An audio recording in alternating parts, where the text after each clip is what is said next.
Welcome to Leicester Fan TV. I'm down here with the legend Walshy and AFDA. Your lads down there playing a game? Yes, we are today, Phil. It's nice to be back here. I've been here every night this week, and it's been great. Our academy have got this opportunity to end the season and the second year with us before they leave. So we decided we wanted to do something special and come down here. So it's they're loving it, the lads. You know, it's the dream, isn't it, to play on a stadium as good as this and be in the dressing room. You know, if you think Jamie Vardy was in there on Sunday, wasn't it, last week? So it's just unreal for these lads, and most of them are Leicester fans. So they're absolutely delighted to have this opportunity. And the keeper that ends He's having on a screamer. Yeah. Tala is such a good keeper. He's a shot stopper mainly.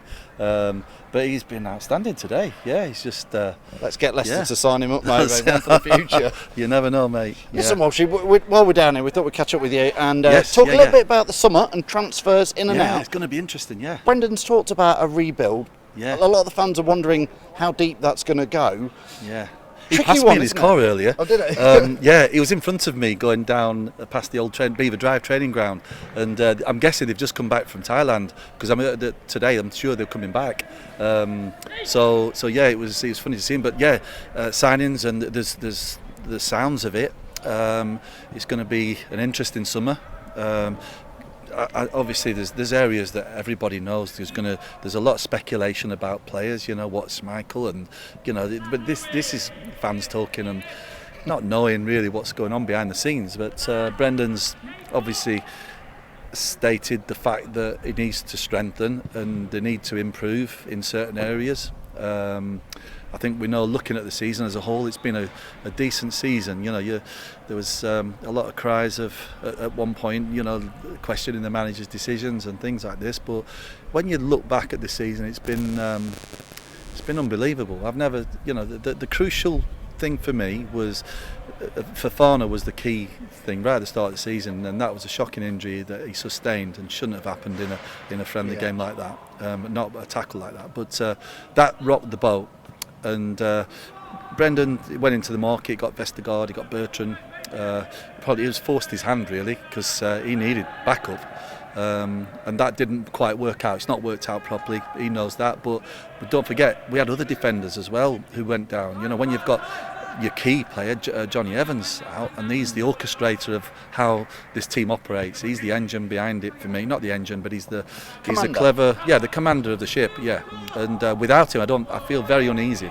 And he's missed large parts of this season through a strange injury that he's had, and it was always defenders who were injured. Justin was coming back, and it's terrific to see him back in full flow. And don't forget, Barnes as well was a bad injury as well. Which when you're coming back from bad injuries, it takes a year to get you back to yourself and back to your full, you know.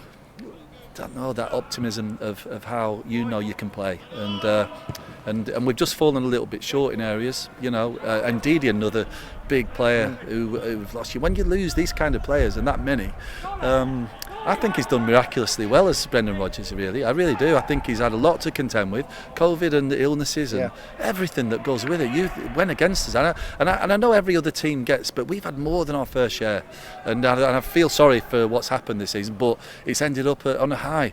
We've won them games, and it was great. We're banging goals in left, right, and centre. So it does show you that without them players, we've not got like a second. Like you need two teams now, don't you? And you need them, and a good standard. And we're just quite not there. But that's. So do you think this summer's Walshy will be evolution of the team or revolution? Yeah, I don't think evolution in a sense. I don't think it needs to be at that extent. I think that it's going to be difficult because there's players on big contracts that have got long contracts as well, and they can't just be, you know, paid off and go. You know, simple as that. Because we're gonna have to lose money. There's no doubt about that. And it's how much that he's got to spend. Then he's got to think about what he's got in his purse and his pot. Probably he's got to get rid of a few players first before he can bring anybody in. But I think the team as a whole has got youth in that squad. It's got the experience, but now you've got to look at Vardy's situation. You need someone to step into his shoes when he's not there. He can't go on forever. I'm not saying he's anywhere near. I mean, he's proved quite evidently when he's come back from his injury that his pace is still there, and that's one thing I judge him. I saw him and he was just, Jesus, it's so good, and so he's got 1-2 years of good years, I think, still left in him, so there's no worries about that. But we've got to look after him, and we've got to play him in the right games. This is where the manager comes in, and your squad rotation's so important. I'm a big believer in winning things. You need to keep the same team, but you can't do that these days. It's impossible with the amount of games you're playing, especially if you're in Europe. And it's been more of a hindrance to us last year than but it's a great thing for the club, and we want to be playing in Europe. These are the games you want, but I bet Brendan's off thinking, I wish we hadn't got that, really, because I could, I might not have got as many injuries. But no, he goes for every cup competition. He goes for it to win every game he plays in. And some of the lineups that you think that have been strange lineups, he's been through obviously knowing what games we've got coming up, thinking how do we, if I get a key player injured in that game, then that's killed us for that game. And especially getting to where we got to semi-final, I thought we were a better team than Roma, but Mourinho did his job on us like he did to Anderlecht in the end, so we were unlucky on that front. And you look at the FA Cup with was it Liverpool? Who did we get? No, Forest. That was a shocker. But we don't like. I can't talk about that one because it hurts me. That does. But still, no. We weren't at it. We weren't right. And but Liverpool, we're 3-1 up, were we, at Anfield in the League Cup? Yeah, in the League Cup quarter-final. Unbelievable. And so we really should have been in that semi-final for me. But that's Liverpool, isn't it? They know when to and how to get through, but they scraped through, didn't they? And there's no problem with going out of that. And so for me now, like you're saying, going back to signings, we've got to look carefully at what we need. Where do you think we need to strengthen then, Steve, if it's not exact players? Well, I think is it just a little bit here and there? Is it a little bit in defence, a little bit in midfield? I think you've got 11 players that, I could name possibly 11 players that everyone could name. And they're the nucleus of that squad. So you've got to build around that, and you've got to say, right, you've got to have almost 2 players in every position now, haven't you? But you've got terrific full-backs and wing-backs. You've got central defenders that maybe do they play every single game for Farner and Evans? Soyuncu, could still go. We hear he could go. Yeah, people are saying that, but I don't know. The one thing I am disappointed with Soyuncu is just that he tends to daydream a little bit, and ball watch a lot, and he's got to understand, because he's got everything to be. Don't forget, when he first signed, and for that first year or so, he was terrific. You're talking about one of the, he was going to be better than anyone here. But he's got it in him, and Brendan will be working closely to alleviate the problems that we've had in set pieces and corners, because that's a key thing that we don't want coming back next year, and he'll work on that, and I'm sure he'll get that right. I had a chat with Brendan, and he understands, and I understand how to defend set pieces. A lot of you see mismatches with Tammy Abraham, for instance, and Ricardo.